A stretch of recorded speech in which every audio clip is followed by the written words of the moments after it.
최근에 한 재벌가의 상속이 굉장히 화제가 되었습니다. 우리 한국의 재벌가의 상속인데 세계 최대 규모의 상속세를 내게 됐답니다. 뭐든지 세계 최고 하면 좋은 것 아닙니까? 상속의 50%가 넘는 상속세를 내야 된다고 하더라고요. 그중에 또 개인 소장한 미술품을 모두 기부하는데 그 미술품이 2, 3조가 된다는 이야기도 있습니다. 우리와는 전혀 딴 나라 이야기. 그런데 부모라면 누구나 자녀에게 좋은 것을 주려고 합니다. 자신은 좀 어렵게 살아왔고 그래서 어렵게 오늘 이 자리까지 왔으면 자녀들은 좀 쉽게 시작하기를 원합니다. 그래서 결혼할 때도 팁도 해주고 싶고 이것도 저것도 해주고 싶고 하는 것이 부모의 마음입니다. 좋은 것을 자녀들에게 넘겨주기 위해서 좋은 교육을 하게 하고 또 좋은 학교를 가게 하고 직장을 들어가기를 원해서 이런저런 노력을 부모가 하기도 합니다. 심지어는 그것이 불법이고 편법인 일들도 우리나라의 많은 부모들이 쉽게 저지르면서 자녀들에게 좋은 것을 주려고 합니다. 그러한 마음, 좋은 것을 넘겨주려는 마음, 좋은 것을 상속시키려는 마음이 모든 부모에게 성경에 나오는 솔로몬도 결국 좋은 것을 자녀들에게 넘겨주고 싶은 마음에 그가 잘못된 길로 접어들었습니다. 솔로몬은 지혜로운 사람이었고 하나님의 복을 많이 받았습니다. 그런데 많은 것을 누리고 나니까 내 자녀들에게 이것을 고스란히 넘겨주고 싶고 자녀들은 이것보다 더 많은 복을 누리게 하고 싶은 마음이 솔로몬에게도 있었던 겁니다. 그래서 그는 이것을 잘 지키고 유지시키기 위한 가장 좋은 방법을 정략 결혼이라고 생각한 것입니다. 주변 이웃 나라와 이웃 지방 호족들, 세력들과 결혼을 하는 것입니다. 그리고 그들이 섬기는 우상을 받아들여 주므로 태평성대를 누리고 그것을 상속시켜 가기를 원했습니다. 결국 이 일로 인해서 이스라엘에는 심각한 문제, 오히려 행복함과 평화가 있기보다는 전쟁이 생기고 분열이 생기고 고통이 생겼습니다. 부모가 좋은 것 넘겨주려 하지만 그것이 쉽게 상속되지 않습니다. 상속이라는 건 쉬운 일이 아닙니다. 부모의 것이 자녀에게 상속되기 위해서는 많은 대가가 치러져야 합니다. 오늘날도 상속하려면 많은 상속세를 치루어야 합니다. 그렇게 상속을 시켰음에도 불구하고 많은 것이 상속됐다 할지라도 그것을 받은 자녀들이 상속받은 그것을 잘 유지하거나 그것으로 행복하게 살아가는 것 또한 쉽지는 않습니다. 이처럼 부모의 무언가를 자녀들에게 잘 상속시키고 그것을 받아서 그 복을 누리고 산다는 게 쉬운 일이 아니라는 것이죠. 오늘 본문은 하나님께서 우리에게 하나님의 백성이 하나님의 복을 어떻게 받아 누리며 그것을 어떻게 상속하는지에 대해서 말씀하고 있습니다. 하나님은 이스라엘 백성들에게 약속의 땅을 주십니다. 약속의 땅, 젖과 꿀이 흐르는 땅, 그곳을 하나님께서 주십니다. 그곳은 정말 복된 땅이죠. 얼만큼 복된 땅인지를 보려면 신명기 6장 10절 이하를 보십시다. 내 하나님 여호와께서 내 조상 아브라함, 이삭과 야곱을 향하여 내게 주리라 맹세하신 땅으로 너를 들어가게 하시고 내가 건축하지 아니한 크고 아름다운 성읍을 얻게 하시며 내가 채우지 아니한 아름다운 물건이 가득한 집을 얻게 하시며 내가 파지 아니한 우물을 차지하게 하시며 내가 심지 아니한 포도원과 감람나무를 차지하게 하사 내게 배불리 먹게 하실 때에 젖과 꿀이 흐르는 땅 그곳에 들어가면 그들이 짓지 않는 성, 그들이 채우지 않는 물건으로 가득한 곳, 그들이 만들지 않은 포도원과 감람나무를 열매를 얻게 된다. 정말 풍성함을 얻게 된다 하는 것이죠. 이런 복을 그들에게 주신다 말씀하십니다. 그리고 그 복을 잘 누리려면 12절 이하에 이렇게 말씀합니다. 그곳에서 네가 그 복을 잘 누리려면 너는 조심하여 너를 애굽 땅 종되었던 집에서 인도하여 내신 여호와를 잊지 말고 내 하나님 여호와를 경외하며 그를 섬기며 그의 이름으로 맹세할 것이니라. 너희는 다른 신들 곧 내 사면에 있는 백성의 신들을 따르지 말라. 너희 중에 계신 너희 하나님 여호와는 질투하시는 하나님이신즉 너희 하나님 여호와께서 내게 진노하사 너를 지면에서 멸절시킬까 두려워하노라.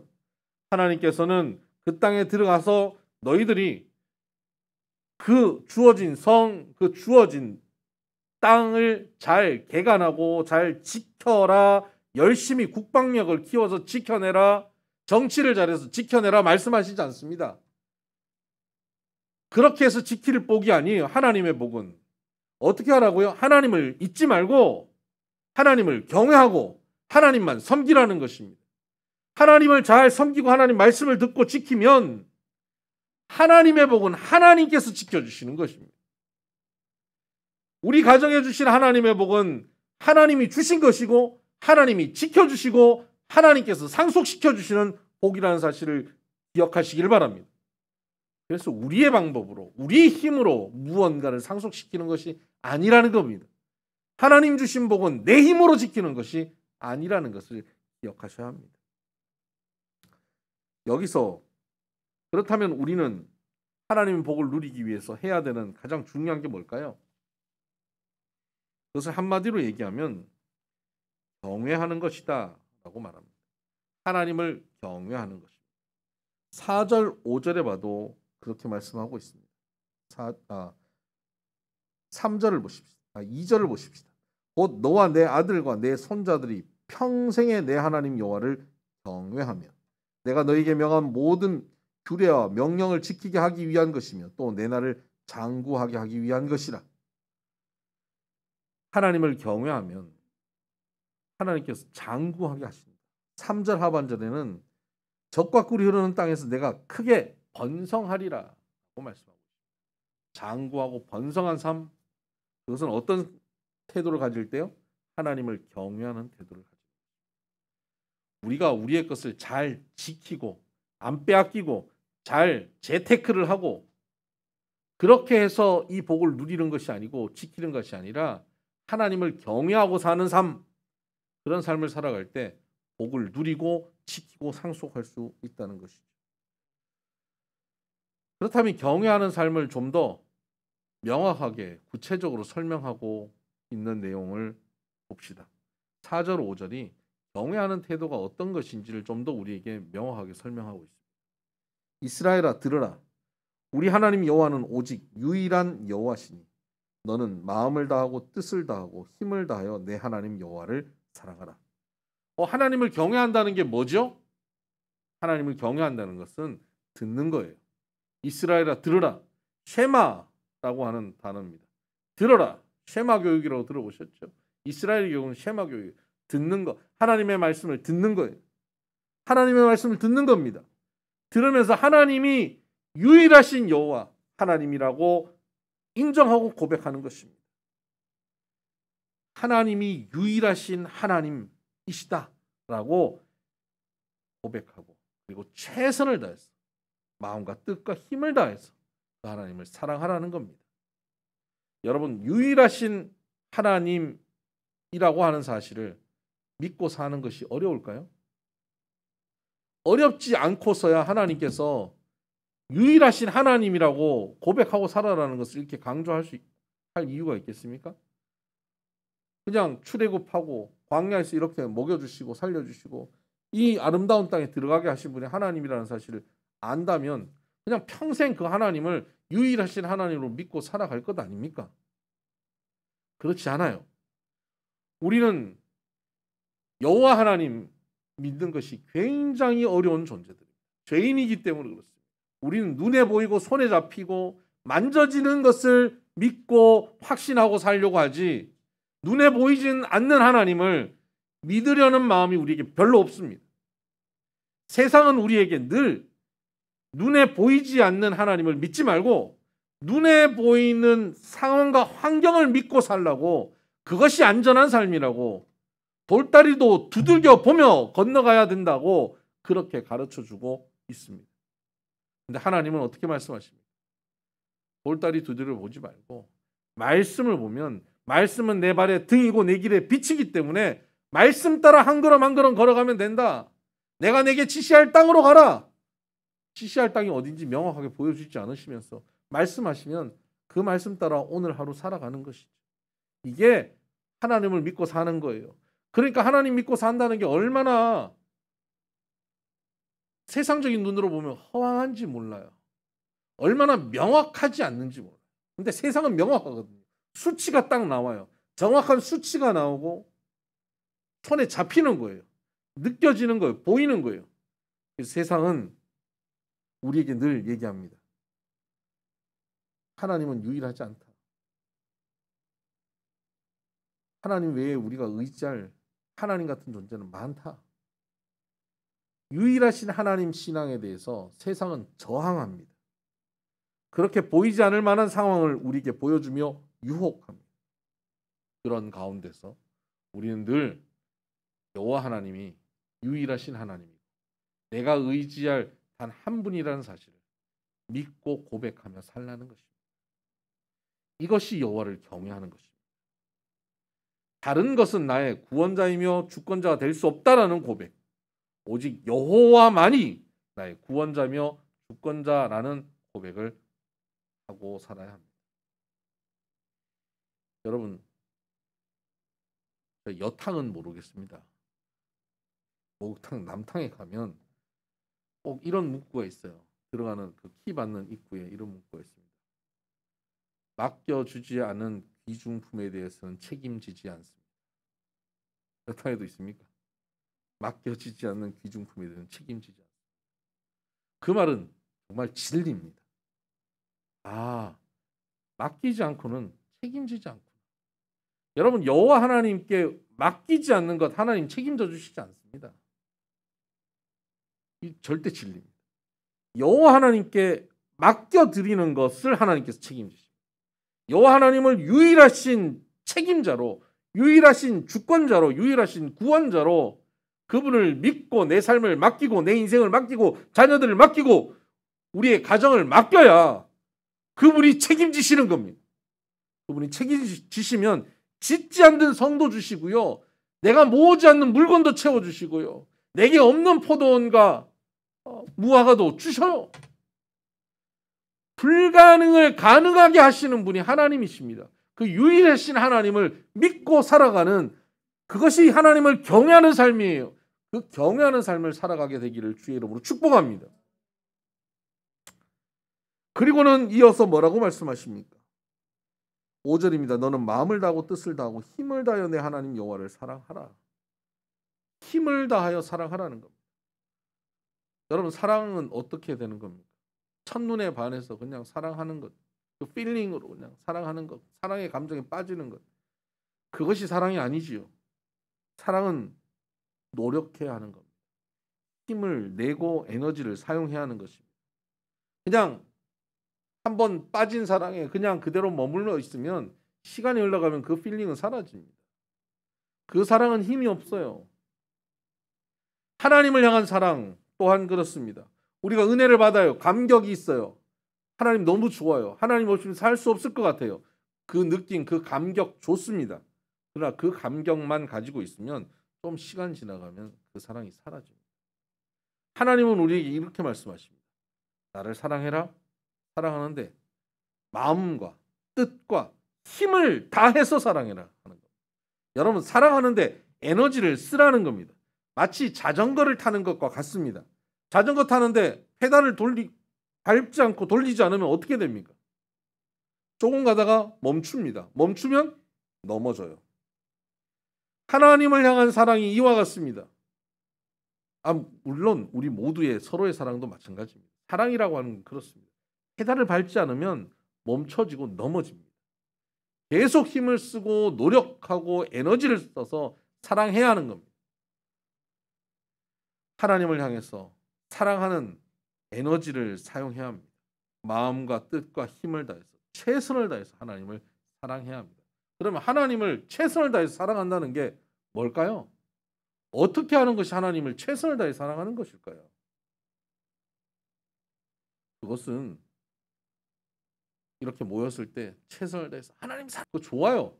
좋은데 치고 기도를 하고 찬양할 때 크게 찬양하고 그거 좋아요. 좋은데 그것이 최선을 다하는 사랑의 전부가 될 수 없습니다. 최선을 다하는 사랑은 뭐냐? 예수님께서 우리에게 말씀하셨습니다. 요한복음 14장 15절을 한번 볼까요? 신약 성경 요한복음 14장 15절입니다.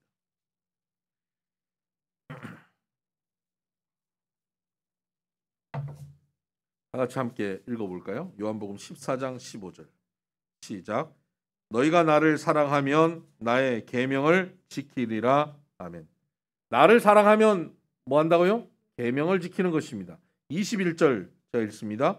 나의 계명을 지키는 자라야 나를 사랑하는 자니 나를 사랑하는 자는 내 아버지께 사랑을 받을 것이요 나도 그를 사랑하여 그에게 나를 나타내리라. 나를 사랑하는 자는 어떻게 한다고요? 계명을 지킨다는, 계명을 지키는 자라야 나를 사랑하는 거예요. 하나님을 사랑한다는 건 뭡니까? 하나님 사랑해요라고 외친다고 사랑하는 게 아니에요. 하나님의 말씀을 듣고 지키는 사람, 그 사람이 하나님을 사랑하는 거예요.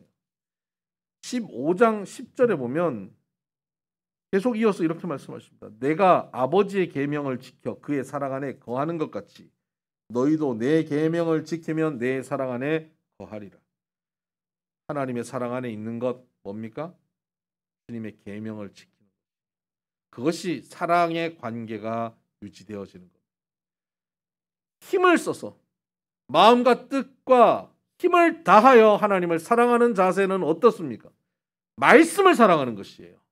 말씀을 듣고 말씀을 행하고 말씀을 지켜 사는 것, 이것이 하나님을 사랑하는 것입니다. 여러분 하나님 사랑하십니까? 하나님 사랑하는 태도는 말씀을 귀히 여기는 태도입니다. 먼저 말씀을 듣고 읽고 하는 것에 에너지를 쓰는 것입니다. 그리고 말씀을 내 마음에 새기고 말씀을 지켜 행하는 삶을 살아가는 것입니다. 이것이 하나님을 사랑하는 것입니다. 이것이 여호와를 경외하는 태도입니다. 그러면 말씀을 지켜 행하라 그랬는데 말씀을 지켜 행하는 게 뭘까요? 뭐 어떻게 하는 게 말씀을 지켜 행하는 거예요? 창세기부터 요한계시록까지 이 많은 말씀을 어떻게 다 일일이 다 체크하면서 지킨단 말입니까? 그것을 예수님께서는 아주 명확하게 간단하게 말씀을 지키는 것 한마디로 요약해서 말씀하셨습니다. 내 계명을 지키면 내 사랑 안에 거한다고 말씀하셨는데 그 계명이 이와 같다는 거죠. 요한복음 15장 12절. 내 계명은, 같이 읽어볼까요? 시작. 내 계명은 곧 내가 너희를 사랑한 것 같이 너희도 서로 사랑하라 하는 이것이니라. 아멘. 내 계명은 서로 사랑하라는 것입니다. 하나님의 말씀을 듣고 지켜 행하는 것이 하나님을 사랑하는 것인데, 하나님께 사랑을 드리고 하나님을 경외하는 모습, 그것은 서로 사랑하는 거예요. 남편이 아내를, 아내가 남편을, 부모가 자녀를, 성도가 성도를, 우리가 이웃을 서로 사랑하는 것, 이것이 하나님을 사랑하는 것입니다. 하나님을 사랑한다고 하면서 서로 사랑하지 않고 나는 하나님만 바라보고 산다고 하면 그것은 하나님을 사랑하는 자가 아니고 하나님을 경외하는 자가 아니고 하나님이 주시는 복을 누리거나 상속할 수 있는 자가 아니라는 것입니다. 교회만 열심히 다니고 모든 주변의 관계는 다 깨어지고 다 피폐하고 나는 하나님만 바라보고 산다고 하는 성도가 있다면 하나님께서 고개를 절레절레 흔들 겁니다. 너 날 사랑하지 않는다. 나와 너는 사랑의 관계가 아니라고 말씀하실 것입니다. 사랑의 관계는, 하나님과의 사랑의 관계에 있다는 사람은 이웃과의 사랑의 관계 가운데 있는 사람입니다. 그럼 어떻게 해야 될까요? 서로 사랑해야죠. 근데 여기에 우리 착각이 있습니다. 서로 사랑하는 것. 가정에 다니까 부부를 얘기해 보십시오. 서로 사랑하는 것 어떻게 하는 겁니까? 내가 50% 노력할 테니까 당신도 앞으로 50% 노력해. 내가 이렇게 노력할 테니까 당신도 이건 노력해. 그렇게 해서 서로 화목하고 사랑하는 것, 그거 서로 사랑하는 거 아니에요. 여기 서로 사랑하라고 하신 이 말씀에 전제가 있습니다. 내가 너희를 사랑한 것 같이 너희도 서로 사랑하라고 말씀하십니다. 예수님이 우리를 사랑하신 것처럼 서로 사랑하라는 거예요. 예수님이 우리를 사랑할 때 어떻게 사랑하셨습니까? 야, 내가 이만큼 노력할 테니까 너도 이렇게 노력해 라고 말씀하시지 않으셨어요. 예수님은 우리를 어떻게 사랑하시죠? 우리가 배신해도 사랑하십니다. 우리가 떠나가도 사랑하십니다. 죽기까지 사랑하셨어요. 모두 등 돌리고 떠나갔는데 예수님께서는 그들을 위하여 죽기까지 사랑하셨어요. 못 박는 자를 향해서 그들의 죄를 사하여달라고 하나님께 구하십니다. 우리가 아직 죄인 되었을 때 우리를 위해서 한없는 사랑, 끝까지의 사랑을 보여주신 분이 예수님이십니다. 그렇게 서로 사랑하라는 거예요. 그러니까 부부간에 적용을 하면 어떻게 해야 됩니까?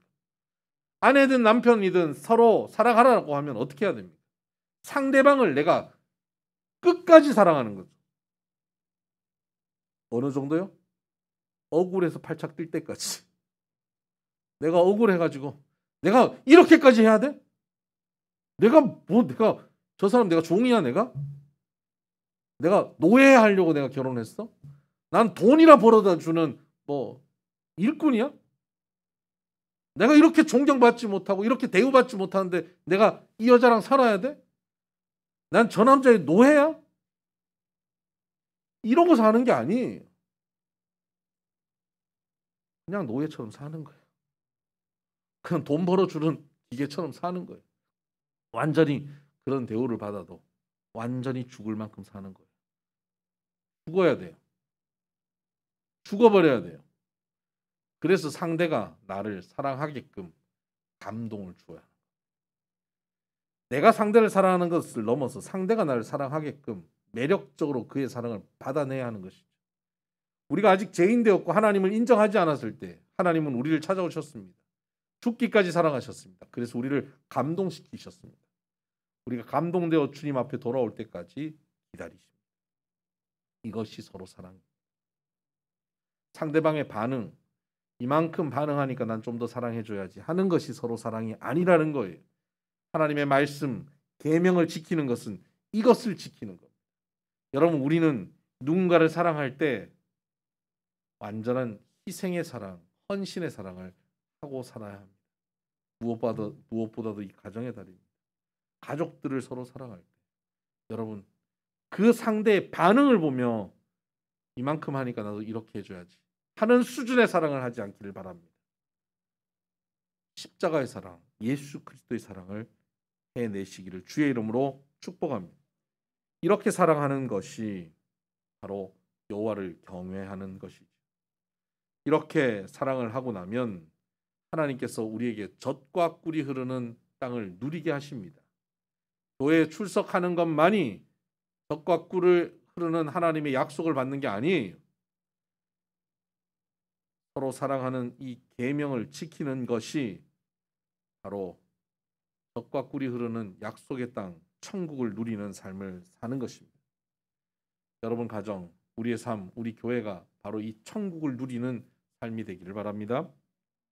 그럼 이 천국을 누리고 있는데 이것을 또한 나만 누리면 안 되고 자녀들에게 또 계승을 하고 상속을 시켜야 되지 않겠습니까? 그러기 위해서 나오는 말씀이 그 다음의 말씀입니다. 신명기 6장 6절 이렇게 말씀하고 있습니다. 오늘 내가 내게 명하는 이 말씀을 너는 마음에 새기고, 마음에 새기라는 거예요. 자녀에게 상속하기 위해서 부모가 어떻게 해야 되죠? 말씀을 마음에 새겨야 합니다. 부모가 말씀을 마음에 새기려면 어떡하죠? 말씀을 많이 암송하면 마음에 새겨집니까? 7절을 한번 보시죠. 이어서 이렇게 말씀하고 계시죠. 내 자녀에게 부지런히 가르치며 집에 앉았을 때에든지 길을 갈 때에든지 누워 있을 때에든지 일어날 때에든지 이 말씀을 강론할 것이며. 자녀에게 부지런히 가르치라는 거예요. 말씀을.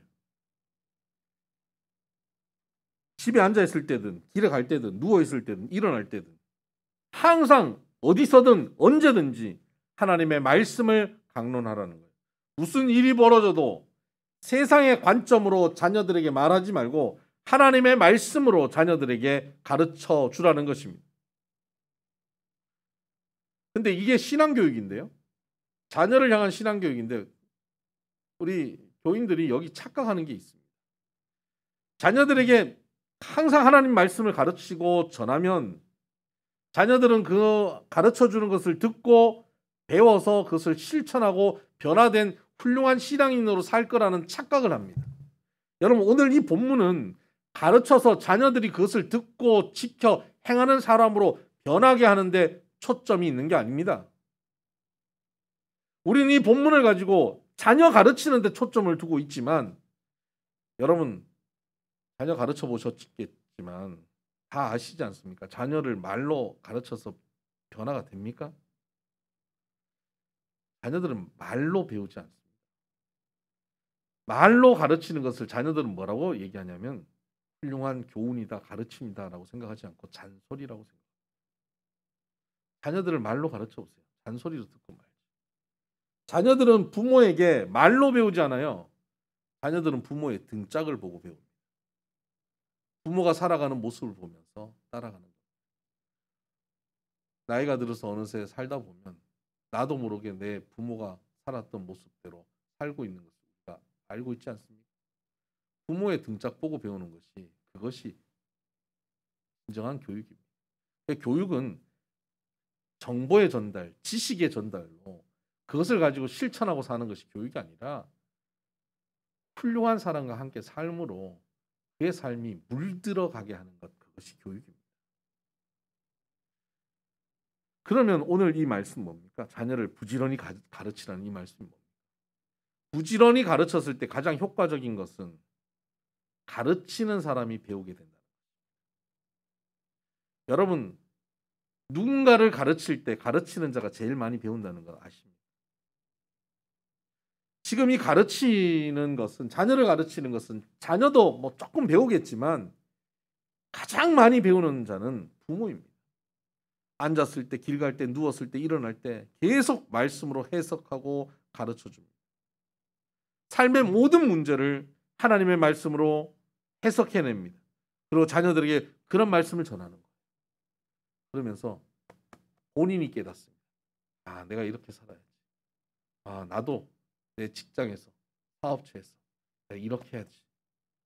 내가 남편에게, 아내에게 이렇게 대해야지. 자기가 배웁니다. 자녀를 부지런히 가르치면 본인이 부지런히 배우게 됩니다. 자녀에게 세속적인 방법으로, 기준으로 말해주는 게 아닙니다. 너 돈 벌려면 이렇게 하면 너 돈 못 벌어. 너 돈 이렇게 써야 돼. 너 세상 우습게 보이지 않으려면, 너 세상에서 좀 너 우습게 보이지 않으려면 이렇게 얘기해야 돼. 심지어 요즘 학교에서 우습게 안 보이려고, 이건 진짜인지 모르겠는데 기사에서 봤어요. 부모가 욕을 가르쳐서 학교에 보낸다고 그러더라고요. 초등학생. 끔찍한 세상이죠. 세상에 속지 않으려면 이렇게 해야 돼 라고 부모가 자녀에게 세상에 성공하는 방식을 알려준다는 겁니다. 이렇게 알려주는 삶을 살면 안 됩니다. 세상의 가르침을 주지 않아야 돼요. 여러분, 세상의 가르침 주지 않으면 우리의 바보가 될 것 같죠? 아니에요. 우린 다 죄인이기 때문에 세상의 가르침은 그냥 살다 보면 다 알게 돼요. 그것은 그냥 자연스럽게 가지는 겁니다. 하나님의 말씀의 기준으로 계속 가르쳐요. 그래도 잘 못 배워요. 가르치는 부모가 배워요. 얼마 전에 제 막내 빛나가 친구와 섭섭한 문제가 생겼어요. 소위 뒷담을 한다, 이런 얘기. 친구가 뒷담화를 했대요. 그래서 마음이 상해갖고 왔어요. 아빠, 누가 뭐 어떻게 하고 뭐 어떻게 얘기하는 거예요. 그래서 제가 그걸 다 듣고 속상하겠다. 근데 그 친구를 용서해주고, 너는 친구를 뒷담화하지 말고 그 친구의 칭찬을 해줘봐라. 그렇게 제가 설명을 했어요. 그랬더니 해보겠대요. 그리고 학교 가서 했을까요? 안 했어요. 했냐 할 때 안 했대요. 가르쳐도 안 해요. 심지어 목사 딸도 안 해요. 제가 못 가르치겠어요? 제일 잘 가르쳐요. 안 해요. 그리고는 그날 엄마한테 가서 뭐라 그런지 아세요? 친구가 이렇게 해서 너무 속상하다고 엄마가 아이고 속상하겠다 그랬더니 근데 아빠한테 얘기했더니 심지어 그 친구를 칭찬해 주네 이러면서 울었대.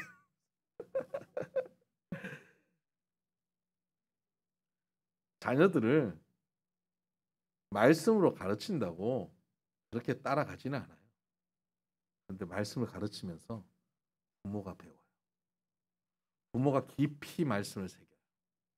그리고 그 말씀을 새긴 부모가 걸어가는 거예요. 부모가 팔짱 끼고 언제나 FM이 돼서 옳은 자리에서 너 이렇게 하면 안 돼, 저렇게 해야 돼 라고 지시하는 마치 하나님처럼 옳은 것만 가르치고 지시하는 부모가 아니라 부모가 가르치면서 같이 배우고 부모가 실수한 것을 자녀들이 인정하면서 자녀 앞에 한 걸음 앞서서 옳은 걸음을 보여주고 자녀들이 그 부모가 걸어가는 등짝을 보면서 따라오는 자녀의 한 걸음 앞선 동행자가 되는 것.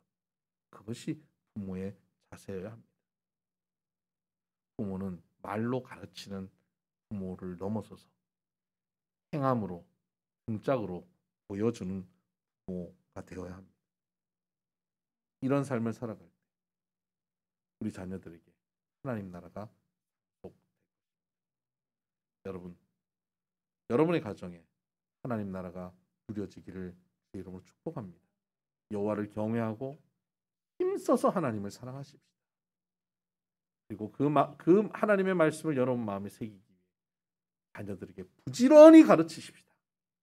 가르치는 그 모습을 통해 여러분이 배우고 한 걸음 앞서서 자녀에게 한 걸음 앞서서 걸어가는 모범적인 삶을 자녀에게 보여주어서 여러분의 삶을 보며 자녀들도 여러분이 누리는 하나님의 나라를 상속받는 그런 가정 되기를 주의 이름으로 축복합니다.